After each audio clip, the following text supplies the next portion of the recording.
The Lurk Here podcast. My name is Bethany Piles, and I will be one of your co-hosts today. I'm here with my co-host Jarrell, and we have a lovely guest today, a three-time Olympian out of Chile, doing a lot of stuff in the industry as well. Happy to welcome Simona Castro Lazo. Simona, thank you for being here today. Hi, everyone. Thank you so much for having me here today. You know, it was interesting how we met. We were working on a project together when she was based out of AISTS, which we'll talk about a little bit later, where we were doing a broader meta-analysis around the esports industry and looking at essentially what are the key indicators to really start to establish a method of standardization to allow streamlining and unifying the overall esports industry. And Simona was one of the leads on that project and was really exciting. And we had some incredible conversations just going back and forth on, you know, how esports now is emerging into the Olympics. And obviously with her experience being an Olympian and being part of the Olympic movement, we definitely got deep into what we liked, what we didn't like, and maybe some insights for the future. So excited to have her on here, excited to bring her into the fold in the community. So Simona, please, maybe in your own words, you can share with our community who you are and what you do. Who am I? Man, that's a big, deep question for me. Well, I'm a former gymnast from Chile. I managed to compete and represent my country in 3 Olympics. And what I do, it's I would say I'm someone that wants to give back to sport in every possible area and put all of my experiences and learnings from sport and from what I've studied throughout the past couple of years in order to be able to promote sport as well as give opportunities to more athletes in the future. Nice. That's a great in a nutshell. You said something that was interesting, you know, that you said that sport has taught you a lot. And you're hoping to really elevate sport as a teaching tool. So I'm curious, what has sport taught you? You know, being an Olympian, I'm sure there's a lot of lessons learned, you know, both successes and failures. Well, what sport hasn't taught me, actually? I would say it definitely shapes who you are in a way. It teaches you discipline, it teaches you persistence. So all the values that you can find from, you know, being able to work hard, being able to work as a team. I think the amount of and the spectrum of values that you learn in sport is beyond what you would expect when you start doing your own sport. And in terms of like a personality, especially my sport, which was artistic gymnastics, it definitely allowed me to be myself, allowed me to show who I was. And because I don't know if you know about gymnastics, but every gymnast has a different skill. Every gymnast has different qualities. And I think that's the beauty of my sport. I always saw other sports like as, you know, everyone doing the same thing. But I would say gymnastics in particular caught my attention because of that. I was able to do different things, and you can see a consistent growth and a consistent like evolution of the movements. And I thought that that's what it really has taught me. I would say it definitely shaped who I was because, you know, I started as a very, I wouldn't say spoiled kid, but like I would get very frustrated easily. And, you know, I was my grandma's favorite at one point. And so it was kind of like, you know, crazy kid running around the house and things like that who actually went to the Olympics. It's a big like I don't know, progress in the middle, and you see it from, you know, the skills, the coordination that I didn't have, the flexibility, and it really teaches you that whether you're really willing to do something and put in the work. And I think that's what has defined me as a person, and it's been through my sport. You've been at this a long time, you know, since a kid, and the Olympics themselves and the training involved is also global. So you're traveling a lot. You're getting this cross-cultural exchange, just sort of the nature of it. And I assume even before the Olympics, you were competing internationally or at different cities. What has that cross-cultural piece done to your evolution as a person? That specific component of sport is what really teaches you how to work in diverse environments, how to really embrace different cultures, embrace diversity. And in one regard, it really teaches you that sometimes there's one thing that everyone has in common. So once you start working in sport, you realize like everyone's there for the same reason. Like there's so many things that could divide you outside the court, but then once you step on the ground, then you realize that we're all there for the same reason. And I think that's the beauty of sport and of the whole Olympic movement in general. Now I'm curious, obviously you've had tons of experience being an Olympian, but there's obviously that transition that has to happen from being an Olympian to workforce. And we started talking a little bit about that before the podcast, but I'm curious, to hear about your journey going from Olympian to industry. So it's a lifestyle change in one regard. It's not the same amount of hours. It's not as active as, the life that you have as a competitive athlete. But at the same time, you get to see other things, you get this concept of free time, which you haven't seen before. Actual vacations where you're like, oh, I can't be not doing anything, And in terms of industry, it's so rewarding in one regard to actually being able to bring your experiences as an athlete into a way that it could help improve the sport. And that's been my goal. And I would say what others have really taught me is that, it's a long transition. It's not just, oh, I retire today and I'm already transitioned once I get a job. It's also about finding new passions, finding new pathways. And I think that's how it has to go about. And it has to really also give you space to rediscover yourself and be aware of other skills that you have gained through sport, in and out of sports as well. And so I would say it's a new journey. So many people describe it as having two different lives. Like you finish one and now you get a new one and so on. And so a lot of people look at it as like, oh, but there were so many other things that I didn't get to do as an athlete. But I would say, and what my parents always taught me is like, you only get so many years to do your sport. Like you want to look back and think about it as like you took all the chances that you got and you always did your best. And so that's been, this whole journey from being an Olympian to going into the sports industry. I really love that. Bethany and I obviously have had a lot of experience in coaching in general. And, with Bethany's experience in esports coaching and then mine specifically in coaching educators, we recognize the importance of having a coach and mentor, especially when you're talking about cultivating a growth mindset. Because, I think both of us have seen a lot of folks that really it's that mental roadblock that's really holding them back from succeeding and from really being the best person that they can be. And so I think for you, obviously you probably had many coaches and mentors in your life. What role have they played in your training, and how has that affected, just your overall growth and leadership in the space?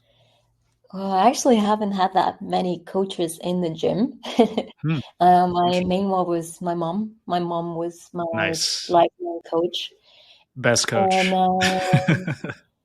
one of the things I learned from my mom was that she always had faith in people, that they could do and be a better gymnast, And what she always believed is that everyone had different skills and everyone will have different performances and different ways to show those strengths. And I think that's one of the things I picked up from her, and that I always, while I was coaching, I was trying to teach my kids as well, is that, not everyone's going to be the same. Not everyone's going to get the same results, but there's always something that you're good at. And I think that was one of the things. And I'm thankful for her for having so much patience because I don't know how she did it, but man, I was like the little Tasmanian devil, like just running around and jumping. And it's like, for me, watching my videos from when I was a kid to watching myself at the Olympics is just crazy. But at the same time, it really taught me a lesson. It's like I always kept trying, and it was not that it was not good enough. It was just like me trying to achieve my best potential. And I know that gymnastics is very perfectionist, but I was really happy with how I was performing, and I wasn't being perfect, but I was doing the best that I could do. And so, and that I took from her. I had other coaches, especially during college along the way, and it taught me a different mentality for competition. It really reshaped how I was training to compete, and that really helped me out. I think, you know, it's funny because one of the life lessons that I got it from like a volunteer assistant coach. I always remember her. And she told me, it's like, stop making excuses for yourself. Stop feeling sorry for yourself. And I was like, like that was a big shock for me. And it really resembled. And once you start being like very self-aware of what you're doing and being accountable for what you're doing towards what you want to achieve, it really makes you make that change. Gymnastics, we call it a lot of times like flipping that switch, from like you could go from a fall and then you have to get on the beam and do it again and like actually do the skill well. And it's, changing that mindset, changing your thoughts, embracing the situation and being aware of what's happening and then making that change. And I think there's a lot of tools that you learn from like high level performance coaches and psychologists, etc. But being able to implement those and actually make them work in your favor, I think that's what actually makes you successful, I think.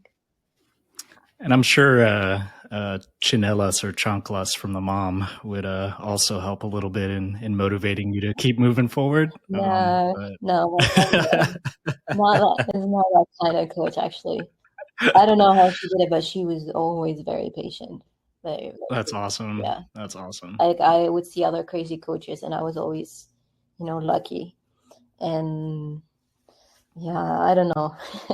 I would say like she's had it with every kid that she's coached, and she's always had like the biggest faith for other athletes to get to their best level.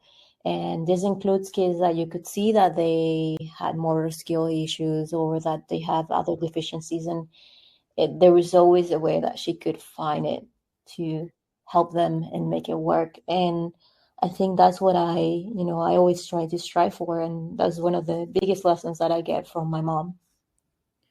With your transition from athlete to now industry, and you're doing a lot of teaching, sort of coaching, mentorship now, do you hold a belief that talent is a little bit of a myth, that talent is built or talent is inherent? How do you think through that? I mean, as you teach sort of the new generation? Definitely there's talent out there. It's innate and they're born like that. But it has a little to do with work and grit. I would say, like, if you don't want it and if you don't work for it, and I've seen this a lot, like sometimes it's not always the most talented athlete that makes it to the top, is the one that is willing to put in the work and is willing to put in the hours. And I would say a lot of times we have talent in sports, and the issue is like when something becomes harder and for some reason the talent that you've had when you started always made it easy for you, then it's going to be a bit harder to face those challenges. And I think that's when you have to put in the work and you have to have that mentality. And so I wouldn't necessarily say my path was the talented one, but it definitely showed me that, I had to learn from other people. I learned from other people's mistakes. I learned from other people doing their skills. And so it's, just being able to understand what's going on around you, putting what your strengths your strengths are on your plate and deciding how are you going to use those better and how you're going to work from there. So I would definitely say talent does exist because I've seen it. But at the same time, it has to be paired with work. Let's switch it up a bit. I mean, we've been talking about your experience in sport, and a lot of, what we worked on together was really starting to look at, the esports industry, and especially given that it's starting, to transition into the Olympic movement with, the past Olympic esports series and now the upcoming Olympic esports games, as well as, having esports in something like the Asian Games. I'm curious, we obviously dug through a lot of data, a lot of research, but with everything that you uncovered in that work, I'm curious to hear your perception and perspective on esports in the Olympics. I would say it's, in terms of like the physicality of it, I think it always should be paired separately in one regard. But at the same time, there's so many benefits of it. I got to really understand it through the education pathway that you guys showed us. And that really put out a very different perspective for me and what kind of skills,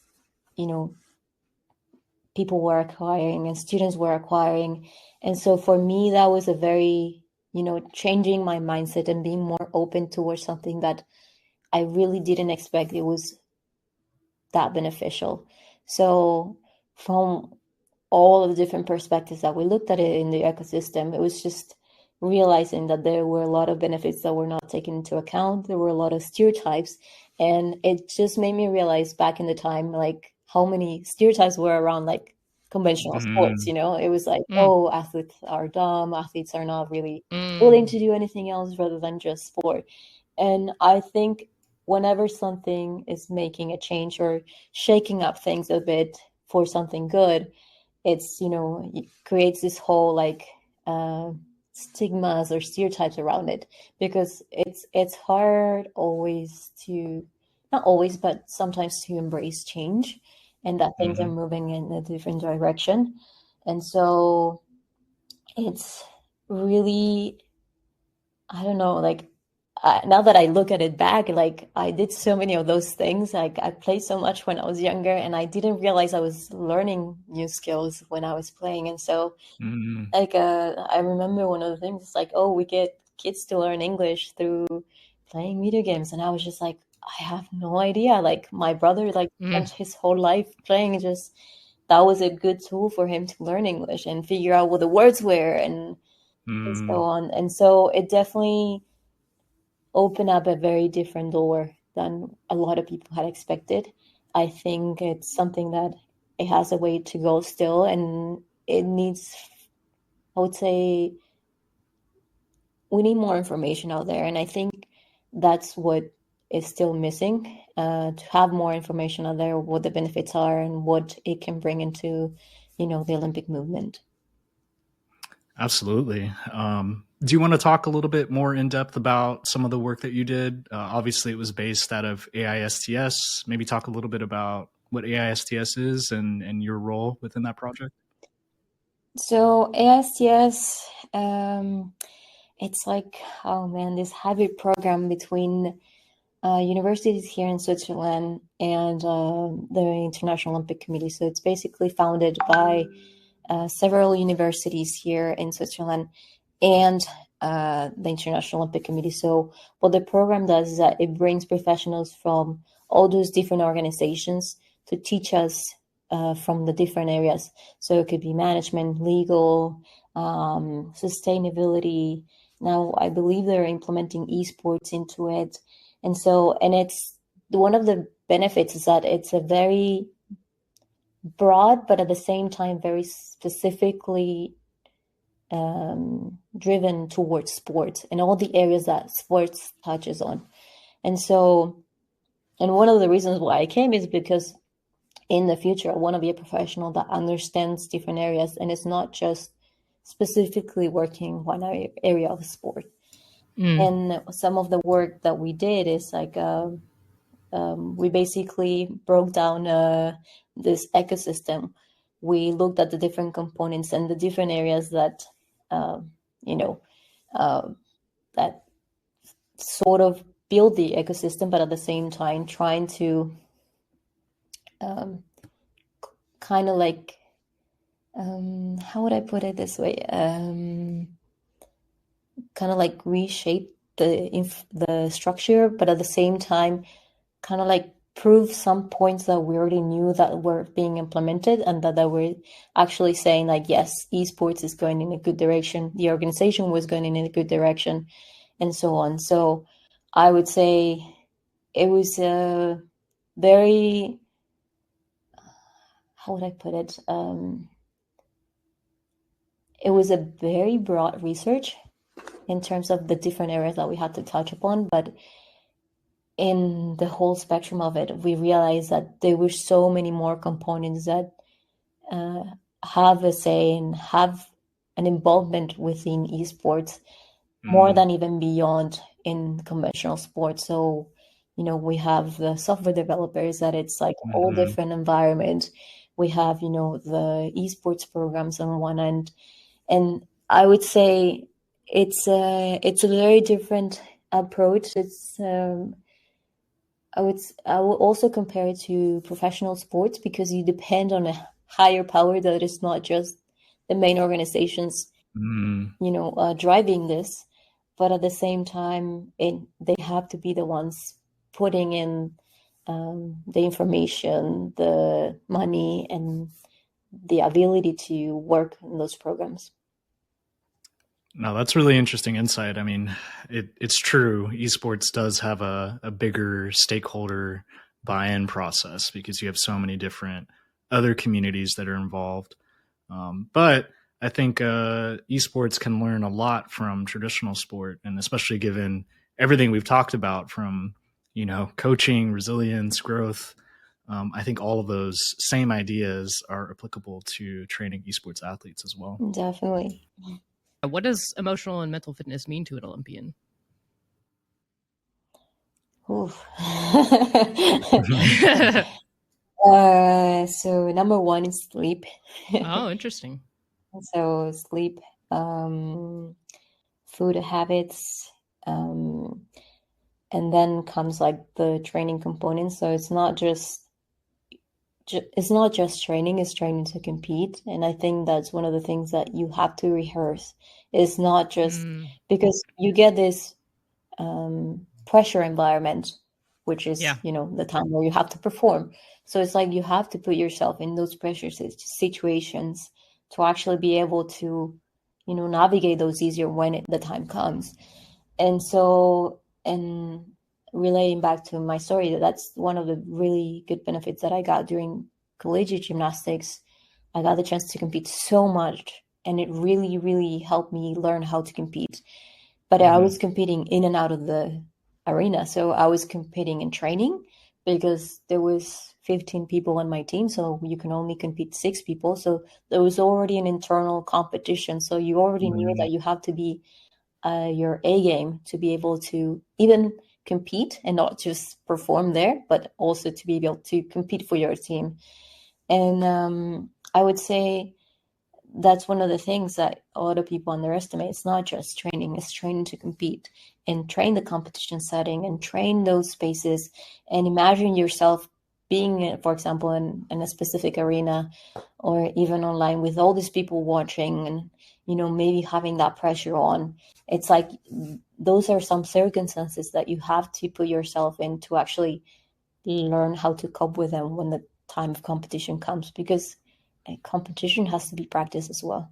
Yeah, it's so interesting. Jarell, it made me think of when we were in Korea together, we got to meet with Team Korea Esports, and they were able to help their players rehearse, like you just mentioned, that environment over time. Before they went to compete, they had a stage with the sound of a crowd, the sound of music playing, and they created an environment very similar to what you're talking about prior to actually going and traveling, so that when their athletes arrived in those situations, it just felt like second nature. They'd already seen it and heard it and understood how to sort of block out some of that. Very interesting. Yeah, and if you have someone helping you with your mental programs development, you have to have those things into consideration, like what to expect, when you get there. What are the reactions that you could have? What are the things that could go wrong that you can help shift or make that change, and so on. So I think it's everything needs to be practiced, even like the failures. Even if you fail in practice, like you have to learn how to Mm, cope with it. It's like you could practice not falling many times, but then you fall in competition. So are you gonna be ready to address that issue and then make a change, or like make the make every single tenth count? So, and that happens. That happens all the time. Sometimes people, step it up and do better, or are you just gonna let yourself get frustrated and drop it all off? So Hmm. it's part of the mental training. It's part of like working with people that understand how you train, but at the same time will tell you the truth, and they'll let you know what things you can do to do better and how to cope with it better, because competing has a lot of emotional component, and Mm-hmm. once competition hits, you get your adrenaline rush. So you get like different perceptions of what's happening. Like for us in the physical aspect, you feel like, for example, you have a balance check on the beam and then you're mm, gonna fall off, but then you see it on a video and it was like a teeny tiny balance check and you thought that you were gonna fall. And so everything, like your senses get heightened with adrenaline, and Mm. so you have to learn to rely on your practice and what you've been doing this entire time, and not rely so much on what's going to be felt like. You actually practice so much that at a point it becomes like an autopilot, and Mm. you just keep going. Yeah, I was just going to ask you that. Like, is there visualization you're doing beforehand, sort of walking through something before you actually step on stage that you practice? Are there any rituals really that help ground you either before or after those times? Well, this is actually part of like it might be different from every athlete, but part of the mental training I got during my gymnastics years was that the mental training happens before bed and during practice. So Mm. it's like before you get on, you already try to visualize and feel it through your body, not necessarily doing the skills.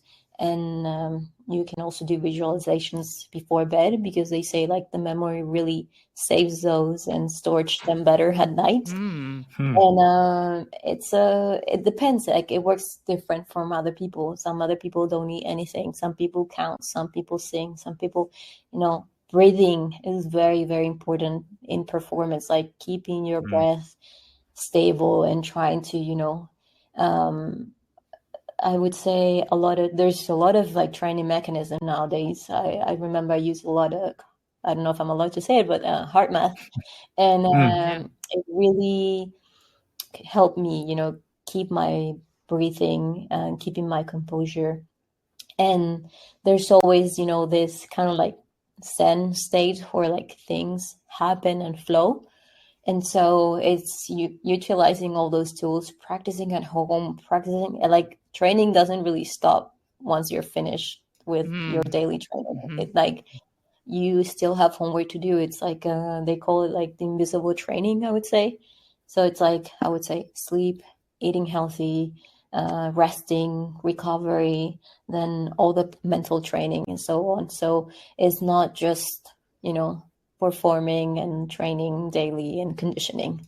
So it's a whole, as I said, it's a whole lifestyle. So Yeah. once Yeah. you start like but yeah, there's so many ways to cope with it. Like if you're nervous, you can sing. If you're, I don't know, laughing. And so like there's so Mm. many ways to cope with emotions and part of the mental training. And it's always also about having the right people by you and, learning those skills on who you approach when you're nervous, or who you can trust, or who has your back and so on. So Mm.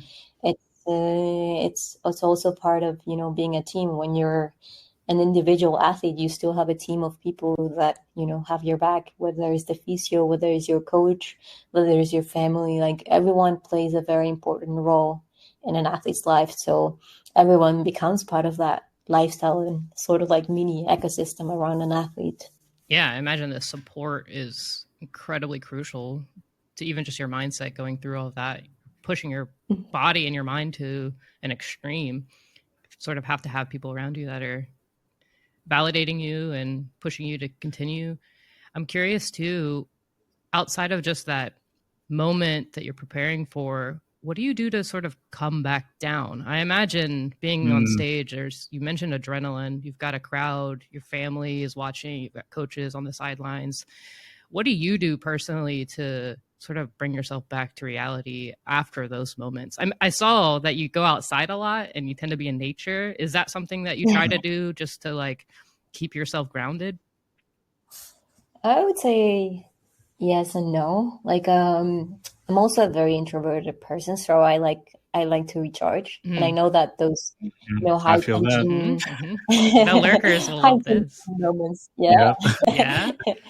So like you also get those high tension moments where like you need just to cool down and just find ways to channel that. And for some, it's like playing music. A lot of like maybe some extroverts like to really get super chatty before competition, etc. And you just like to put your headphones on and then just like block out everything. And it's like if you need to tell people that they don't need to talk to you, then you tell them, but they need to understand how you react and why is it that it will benefit you, and whether it's like in and out, like if you want to take some time off, like it's good to really be very open in communicating with those people that they need to give you your space, they need to give you your time.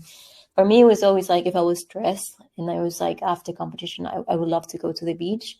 I just disconnect and take that time out. As you said, like I like outdoors, and just finding that time for myself, it was very essential. But it's always also about like getting to know yourself and what works for you. And I think that can only be determined by time. So. Well, I think we could keep going for hours on this. I mean, you're bringing in so many deep nuggets of wisdom. Even though we're talking about sport, I feel like a lot of this is just applicable to life in general. Because I'm thinking about just how I get ready for the day, just visualizing and getting ready and just trying to do the best that I can do. So a lot of this is helpful and we can definitely dive in. But, you're obviously still on the journey. You're doing so many incredible things. I know there's a few things you can't talk about, but as you're moving forward into this lifestyle change and becoming a professional within the industry, as you look back, are there, I guess, certain things, we've talked about coaching, we've talked about the mental resilience, maybe themes or patterns that are guiding you to the next steps of your journey? I think that's you open up a Pandora box. I would say it's I take it a year by year. I would say towards the last years of competition, I had to learn it to do it that way, because you get so much more uncertainty.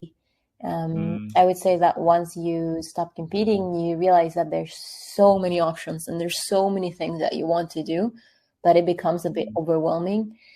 I would say setting new objectives and making decisions becomes much harder because everything used to be pre-established in your sport, like whether it was events, whether it was places to go, whether it was like levels that you had to reach. Everything was always pre-established. So coming up with your own and making those decisions, you realize that it has a higher impact in your life. And so for me, it's been like, okay, we see what opportunities we get this year, and then we make a decision. So it's been basically being more present, being more flexible to what's coming, because you don't know what's coming. There's so much more. For me, it's exciting because at the same time, you get scared because you get so many options, but at the same time, you get options. And that's the thing. It's exciting to see what's out there. It's exciting to see what's going to happen. And if it doesn't work, it's the same thing with sports. Like you get to try again and start over. And so, yeah, that's been the approach for the past couple of years. Taking it in chunks. Trust. Yeah. We totally feel that esports is also a roller coaster. So we're right there with you. I have one last question for you before we wrap up. How do you see sport in general evolving in the future? The future could mean short term, maybe in the next 5 to 10 years. from your perspective, what do you hope to see that evolution look like? Ooh. I know that it's really, really moving towards relying more on tech. I'm still amazed every time where I see the level that athletes have reached in their capacity, and I'm just amazed every time that it keeps getting better and better. And so, to be honest, I don't know what to expect. I think technology is just pushing those boundaries as well and making it easier, trying to reduce injuries, etc. And so there's always this hand in hand that they have to work with in terms of what technology is making things happen for sport, and the other way around. So, but I'm amazed to what the human capacity is and what it can be reaching in the future. And so I'm excited to see maybe new sports coming up or new development areas or new technologies entering the sport. For me, everything is exciting, even from how fans engage and how they can get to know more of their athletes. But I think the one thing I hope we never lose is that human connection. And so, and I think that's what makes sports what it is today. And it's that human connection, being able to interact with each other, being able to engage and get people involved. And I think that's the main reason why I chose to continue working in sport, because it has created so many benefits for so many people. And as I said, it's a long community, like bringing so many people from different nations, from different cultures. And once you realize that they all have that in common, I hope that never gets lost.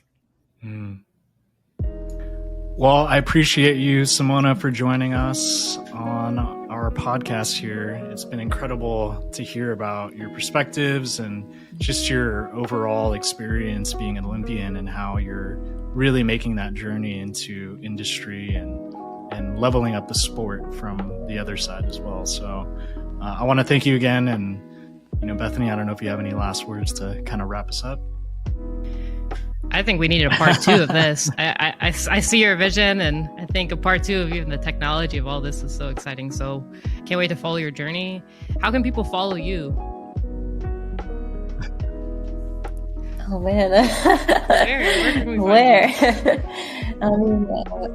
I'm on Instagram. I would say it's called Mona Olympica, like Mona, and then Olympica in Spanish. And if anyone has a question or any tips I can help with, then happy to assist. So we'll see what the future holds for me. Thank you so much, Simona. Look forward to your journey. Everyone go and follow. Thank you so much for having me. We'll wrap it up here. Thanks, Simona.